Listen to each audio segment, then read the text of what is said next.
of the reasons we wrote Smashing Silos was to be able to take a reader through the whole process, the whole change management process from start to finish. Throughout the book, what David's constantly doing is meeting with different groups and trying to figure out, are they on board or not? Is this going to work for them or not? What can I do to make it more palatable for them? How do I get their buy-in? How do I force some of their buy-in when their buy-in doesn't seem obvious?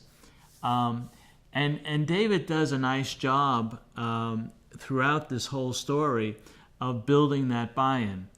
And this is really the critical part of any of these change management programs, that leader is going out there and just building buy-in for the whole program from start to finish.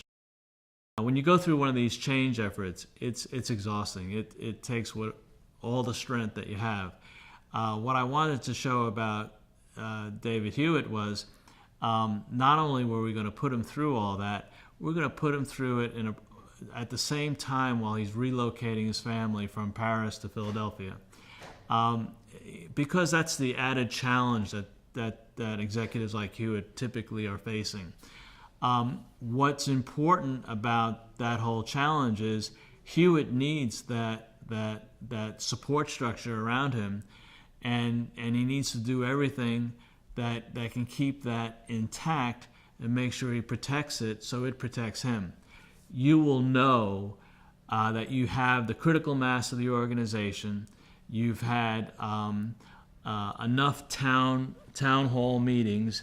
You've got your communications working, and everyone's moving in the right direction.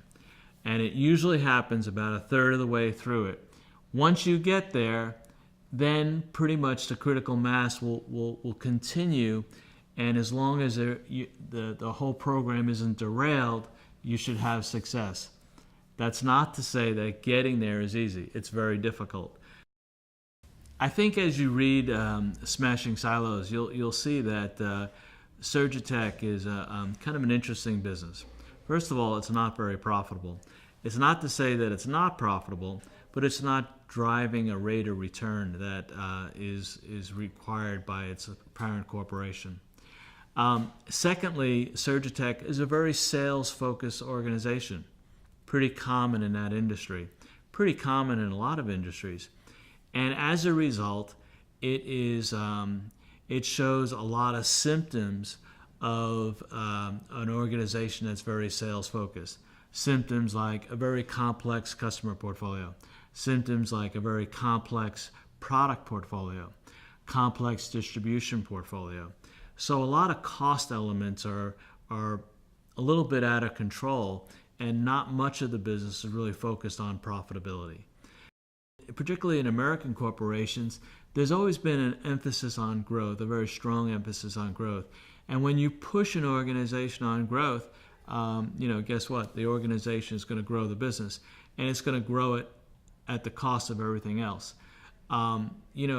What excellent companies focus on is excellence in profitability, and that's what an organization needs to focus on, not a direction of volume or growth, a direction of profitability and how to grow profitability.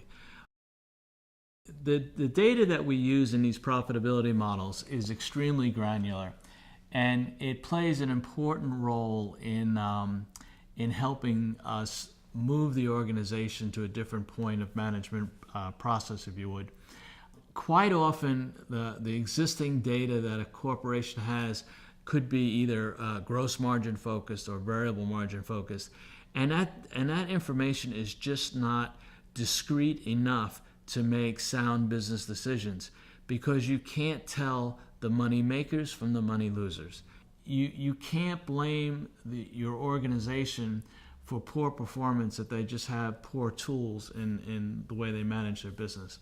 What we want to do is we want to sharpen those tools, and we want to make sure that they can differentiate high-performing aspects of their business from lower-performing aspects. What the management operating system does for the organization is it is really a miniaturized profit and loss statement, P&L if you would, and we push it down to the lowest levels of the organization, really down at the level where the sales organization is facing off with the customer, so that at that level, throughout time, that sales person is controlling the profitability of that commercial arrangement.